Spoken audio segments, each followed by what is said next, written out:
Hello, good morning. Naay verse diri sa Biblia nga akong i-share sa inyo ang nindot kay nga bersikulo. Ningon ang Luke chapter 19 verse number 10. Guwapo kay nga bersikulo. Ningon ang verse number 10, for the Son of Man is come to seek and to save that which was lost. So ingon ang Biblia, ang anak sa Dios or anak sa tao ni ani ni sa kalibutan aron sa pagpangita o pagluwas.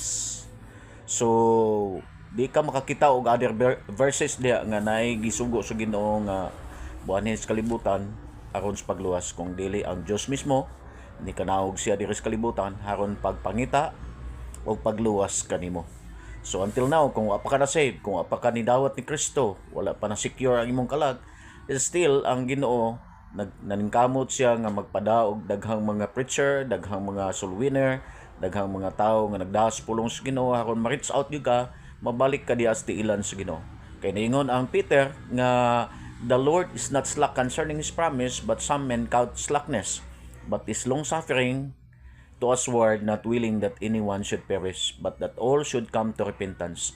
Ang gusto sa Ginoo nga wa jud usa maimperno. Pero dili man pwede na kung unsay desisyon sa tao, unsay iyang gipili, mao gyud na ang i-honor sa Ginoo.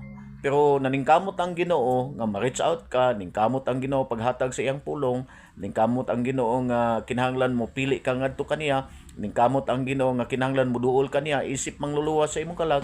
Pero dili ka reject nimo sa Kristo, imo siyang balibaran or di ka magtagad kaniya, murag wala lay nahitabo sa imong kinabuhi, murag wala lang ka nanginahanglan sa Ginoo, at that time nga moabot nimo ang kaning gitawag og consequence or penalties of sin sa imong gipili, mao na nay lisod. Pero ang kasing-kasing gyud sa Ginoo is not willing that any should perish. Di siya gusto nga naagi maimperno unta.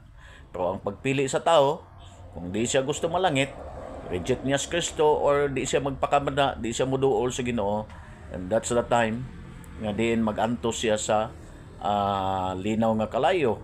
So kung tanaw na to ang Biblia, di magin malalis nga naagi tawo maimperno, pero dili gyud gusto unta ang Ginoo. So ang pangutana nako kanimo karon, ang Ginoo dili siya gusto nga maimperno ka. How about ikaw? Gusto ba ka maimperno ka or dili? Kung di ka gusto maimperno, tawag ka sa Kristo. Ingna siya, Lord, luwas ako, tabangi akong kalag kay magsala akong dako.